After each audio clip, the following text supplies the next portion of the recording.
सबको जय मसीह की। मैं जतिन बब्बर और आप देख रहे हैं मसीह परिवार चैनल। जैसे कि आप सब जानते हैं कि मैं इस चैनल पे प्रभु के अलग अलग दासों की वीडियोस डालता हूं, तो अगर आपको हमारा चैनल अच्छा लगता है तो आप इस चैनल को ज़्यादा से ज़्यादा सब्सक्राइब जरूर करें, ताकि आप प्रभु के वचन को सुन सके। वीडियोस को ज़्यादा से ज़्यादा शेयर करें, ताकि जिन लोगों तक वचन नहीं पहुंचा उन तक भी वचन पहुंच सके। सबको जय मसीह की। एक बार मैं आपसे दोबारा कहूँगा कि इस चैनल को सब्सक्राइब जरूर करें और वीडियोस को ज़्यादा से ज़्यादा शेयर करें। जय मसीह की। प्रभु यीशु मसीह के सामर्थी नाम में हम मांगते हैं। जोर से हालेलुया बोलो एक बार फिर से, जोर से तारीफ करो आज के दिन के लिए जोर से। मेरा विश्वास है कि जो वचन आप सुनेंगे वो आपको आज नया लेवल देगा, आपकी स्पिरिट के लिए, आपके जीवन के लिए। आमीन।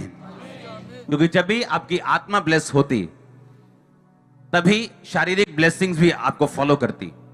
इसलिए प्रभु यीशु मसीह ने कहा कि अगर तुम मेरे धर्म और राज्य की खोज करें तो ये सारी वस्तुएं जिनके पीछे अन्य जातियां रहती हैं, परमेश्वर ने कहा अगर तुम मेरे धर्म और राज्य की खोज करें तो अपने आप ये चीजें तुम्हें मिलती जाएंगी। अपनी हाथों को उठाओ, बोलो परमेश्वर तेरे वचनों के द्वारा मैं तेरे धर्म और राज्य की खोज करने वाला बनूं। जो कुछ आज सुनूं 100 गुना फलों को लेके आऊं। ऊंची आवाज से मांगो सब जन।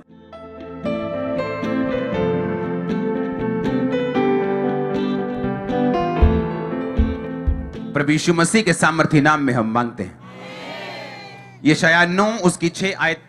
क्योंकि हमारे लिए एक बालक उत्पन्न हुआ और हमें एक पुत्र दिया गया है, और प्रभुता उसके कांधे पर होगी, और उसका नाम अद्भुत युक्ति करने वाला, पराक्रमी परमेश्वर, अनंत काल का पिता और शांति का राजकुमार रखा जाएगा। सब बोलो आमीन। ये जो वचन आप पढ़ रहे हो यीशु मसीह के जन्म लेने से 700 साल पहले यशायाह भविष्यद्वक्ता के द्वारा यह बोला गया था। यीशु मसीह के जन्म से 700 साल पहले कि हमारे लिए एक बालक उत्पन्न हुआ, हमें एक पुत्र दिया गया, और प्रभुता उसके कांधे पर होगी, और उसका नाम अद्भुत युक्ति करने वाला, पराक्रमी परमेश्वर, अनंत काल का पिता और शांति का राजकुमार रखा जाएगा। हाँ, उसकी प्रभुता सर्वदा बढ़ती रहेगी, उसकी शांति का अंत ना होगा। इसलिए वह उसको दाऊद की राज गद्दी पर इस समय से लेकर सर्वदा के लिए न्याय और धर्म के द्वारा स्थिर किए और संभाले रहेगा। सेनाओं की यहोवा की धुन के द्वारा यह हो जाएगा। उसकी प्रभुता सर्वदा बढ़ती रहेगी। इसका मतलब जिसके बारे में बात की जा रही थी, यह कोई इंसान नहीं हो सकता, क्योंकि कोई भी इंसान ऐसा नहीं है जिसकी प्रभुता, जिसका राज्य हमेशा बढ़ता रहे, क्योंकि एक दिन उसको धरती छोड़ के जाना पड़ता है। उसकी शांति का अंत ना होगा। इसका मतलब ये कोई शांति का अंत ना होगा, इसका मतलब ये कोई इंसान की बात नहीं हो रही, क्योंकि एक इंसान की भी शांति का अंत होता है जब वो इस दुनिया को छोड़ के चला जाता है। परमेश्वर ने कहा वो सर्वदा के लिए न्याय और धर्म के द्वारा स्थिर किए और संभाले रहेगा। प्रभुता उसके कांधे पर होगी, वो अद्भुत युक्ति करने वाला, पराक्रमी परमेश्वर, अनंत काल का पिता और शांति का राजकुमार, उसका नाम रखा जाएगा। उसका नाम क्या रखा जाएगा? शांति का राजकुमार। उसका नाम क्या रखा जाएगा? अनंत काल का परमेश्वर। उसका नाम क्या रखा जाएगा? अद्भुत युक्ति करने वाला, पराक्रमी परमेश्वर। यीशु मसीह के पास आने के बाद अगर आप वचनों को नहीं जानते कि वचन में क्या लिखा है, तो उसी के कारण शैतान हमें भरमाने की कोशिश करता है। और इसीलिए आपको वचन बताया गया था कि सच्चाई से अपनी क्या कसनी है। कौन सी कमर? ये 36 वाली, 32 वाली कमर, 38 वाली, ये 40 वाली कमर के ये वाली कमर? हां, ये कमर। और किससे कसनी है? और सच्चाई क्या है?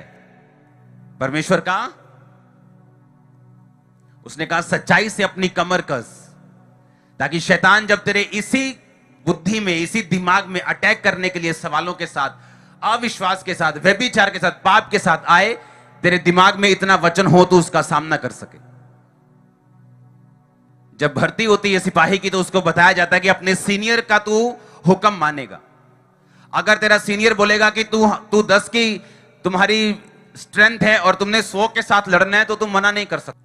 अगर तुम लोग 15 और तुम्हारे फौजी सीनियर ने कह दिया कि तुम जाओगे और तुम 15 लड़ोगे 100 के साथ, तो वो मना नहीं कर सकता, नहीं तो उसका कोर्ट मार्शल हो जाता है। हाँ या ना?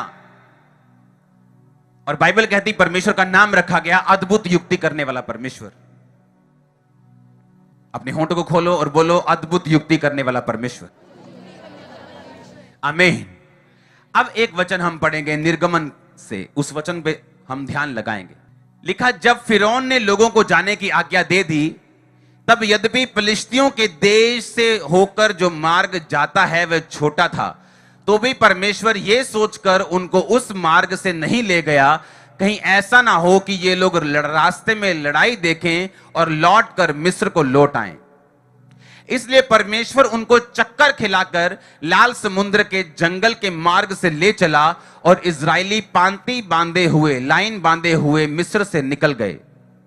और मूसा यूसुफ की हड्डियों को साथ लेता गया, क्योंकि यूसुफ ने इजरायलियों से यह कहकर परमेश्वर निश्चय तुम्हारी सुधि लेगा, उनको इस विषय की शपथ, दृढ़ शपथ खिलाई थी कि वे उसकी हड्डियों को अपने साथ यहां से ले जाएंगे।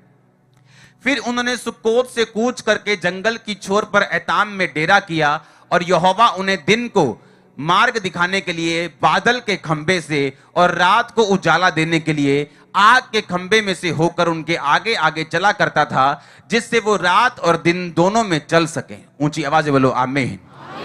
उन्होंने ना तो बादल के खंबे को दिन में, ना ही आग के खंबे को रात में लोगों के आगे से हटाया। अगर आप ध्यान से पढ़ें तो बाइबल कहती जब परमेश्वर इजरायलियों को मिस्र से निकाल के ले आया, रात को जब प्रभु भोज लिया और सारे छूट गए और सब निकलने लगे, बाइबल कहती है परमेश्वर ने कहा यह मार्ग जो फिलिस्तियों के देश से होकर जाता है ये छोटा है।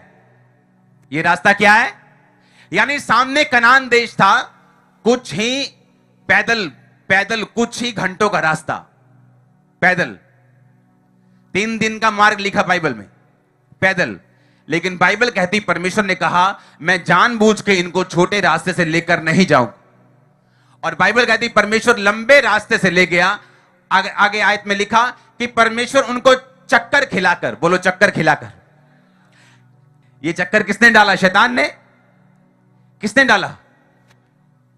कई बार आप फ्रस्ट्रेट हो जाते हैं परमेश्वर से, आप खींच जाते हैं खुदाबंद से कि प्रभु ये देख सामने रास्ता है, ये देख अगर ये वीजा लग गया, ये देख अगर ये हीलिंग हो गई, ये देख अगर देख मेरी उम्र 40 हो गई, अगर मेरी शादी अभी हो जाए, ये देख कितनी बड़ी गवाही बनती। और इजरायली सोच रहे थे कि हमने तो सुना है ये कनान देश बिल्कुल साथ में है, हम अभी चलेंगे, परसों चौथ पहुंच जाएंगे। लेकिन परमेश्वर ने उनके दिल दिमागों पर कब्जा किया। 20 लाख लोगों के दिमाग पे कब्जा किया और उनको जंगल के मार्ग से ले गया। किसी के दिमाग में नहीं आया कि हम गलत रास्ते जा रहे हैं। किसी का नेविगेशन काम नहीं किया। बड़े बुजुर्ग थे वहां पे, बड़े सियाने लोग थे, किसी की सियानत काम नहीं की, क्योंकि परमेश्वर ने उनके दिल, उनके दिमाग, उनके सर्कमस्टेंसेस के ऊपर कब्जा कर लिया था। जिस दिन आप परमेश्वर को अपना जीवन देते हैं और पूरी तरह से तन मन से आप प्रभु के हो जाते हैं, आप पाप छोड़ देते हैं, बपतिस्मा लेते हैं, खुदाबंद के साथ प्योरली, साफ और शुद्ध दिल से आप चलना शुरू करते हैं।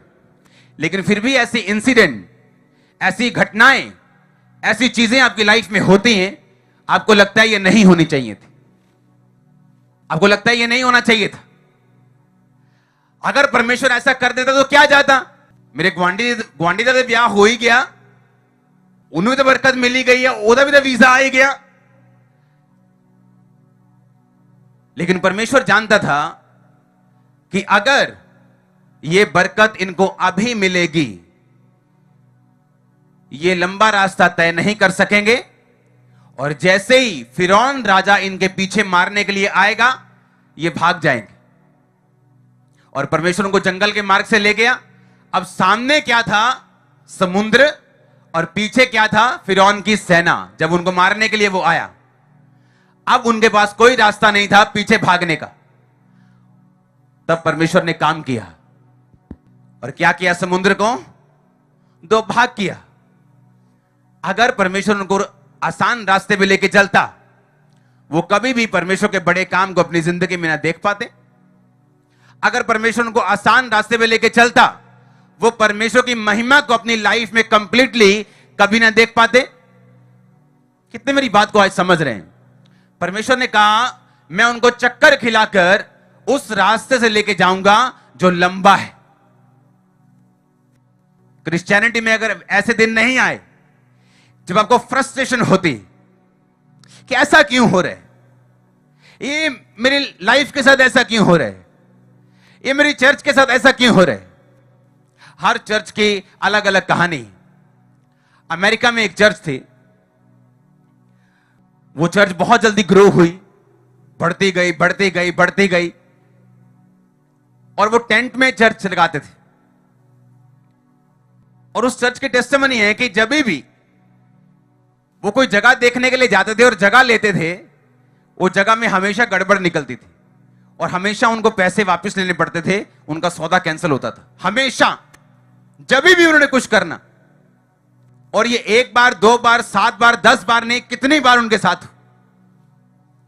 और वो चर्च बढ़ती बढ़ती बढ़ती परमेश्वर ने इतनी बढ़ा दी कि वो दुनिया की सबसे बड़ी टेंट चर्च बन गई। हमारी चर्च से पहले की बात है, अभी हमारी, हालेलुया। लेकिन हमारी चर्च का ये टेस्टिमनी नहीं है। हम जहां भी ले रहे हैं खुदावंद की ग्रेस, मेरी अलग टेस्टिमनी। आप समझ रहे हैं मेरी बात को? हर एक व्यक्ति की टेस्टिमनी अलग है, हर एक बंदे की लाइफ में टेस्टिमनी अलग है। हर एक व्यक्ति की लाइफ में ये सीजन आता है, ये टाइम आता है जब उसको फ्रस्ट्रेशन फील होती कि मेरे साथ ही ऐसा क्यों हो रहा है। मैं पूरा ध्यान लगा रहा हूं इस चीज के ऊपर, सब कुछ सही कर रहा हूं, लेकिन ऐसा क्यों? आप नहीं जानते, परमेश्वर आपको बचाना चाहता है।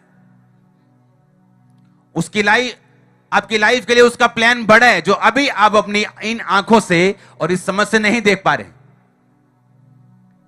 और जब इजरायली आगे बढ़े, लाल समुद्र के पास खड़े हुए, तो उनको मालूम हुआ कि परमेश्वर उनके डर से उनको टेम्परेरी निजात नहीं देना चाहता था। अगर वो फिलिस्तियों के मार्ग से चले जाते तो फिरौन उनका पीछा ना करता, अगर करता तो उनके पास इतनी ताकत नहीं थी वो उसे मार सकते। हमेशा वो डर इजरायलियों के दिल में रहता, कनान पहुंचने के बाद भी, कि पता नहीं किस दिन फिरौन आएगा और हमें ले जाएगा। हम बरकत तो ले रहे हैं, खुदावंद तो हमारे साथ है, पर पता नहीं किस दिन फिरौन आएगा और हमें ले जाएगा। वो हमेशा डर में जीते। पर बाइबल कहती है उनके डर से सदा की निजात दिलवाने के लिए परमेश्वर उनको चक्कर खिला के लेके गया। लेकिन वो फ्रस्ट्रेशन वाला टाइम था, लेकिन परमेश्वर पे भरोसा किया। लाल समुद्र सामने आया, लाल समुद्र दो भाग किया। फिरौन सोचा कि जैसे ये नदी इस समुद्र से ऐसे निकल गए, मैं भी निकल जाऊंगा। जब फिरौन निकला, समुद्र पैक कर दिया परमेश्वर ने और सारे खत्म हो गए। और मैं भी 1-2 दिन पहले एक पढ़ रहा था कि अभी भी इजराइल के पास जो समंदर हैं, उनमें से तलवारें निकल रही, अभी भी।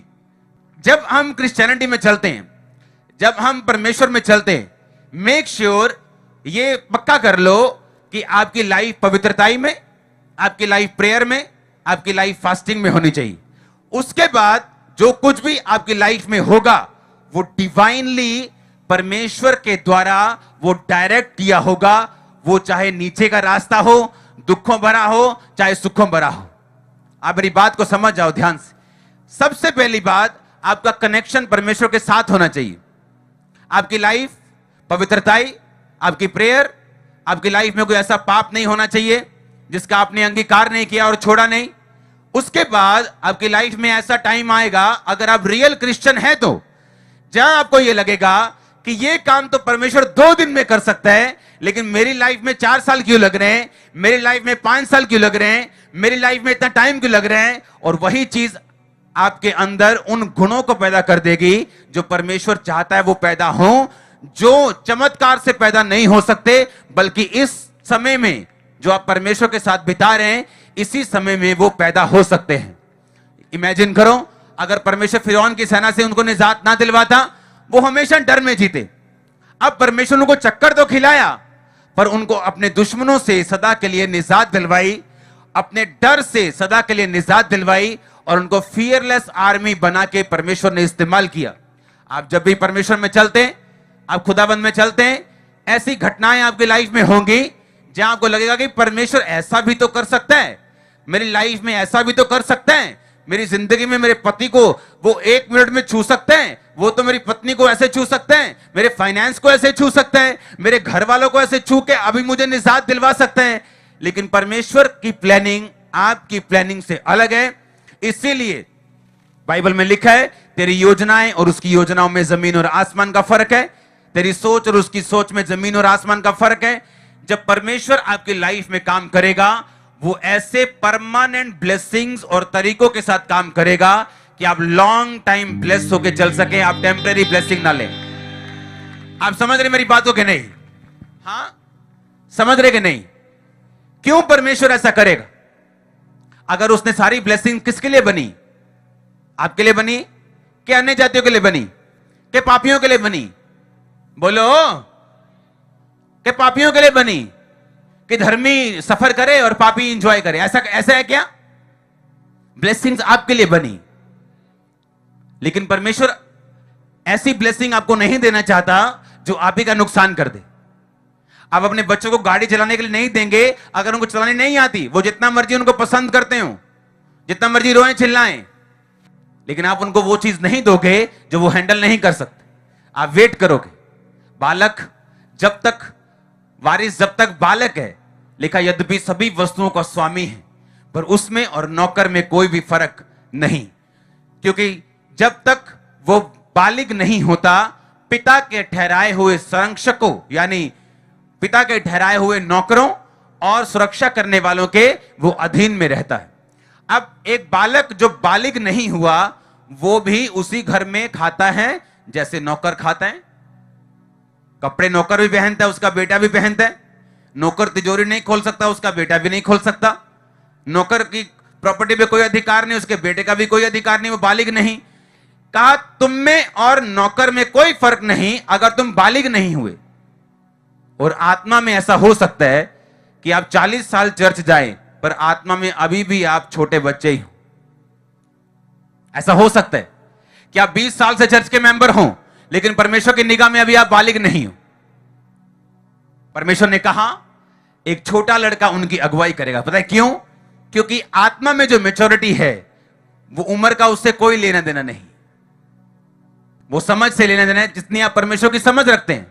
पतरस 47 साल का था जब परमेश्वर 30 साल के थे, और परमेश्वर को मालूम था कि मछलियां कहां हैं। पतरस खुद मछुआरा होके भी अंधों की तरह घूम रहा था वहां पे, कि सारी रात मेहनत की कोई मछली नहीं आई। और परमेश्वर कहता है नहीं, जहां मैं बताऊंगा तू बताएगा।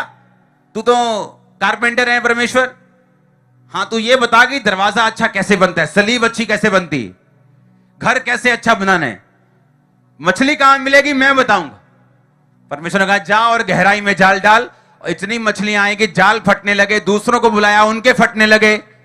ऐसा आपके साथ होने वाला ओवरफ्लो ब्लेसिंग्स यीशु मसीह के नाम में।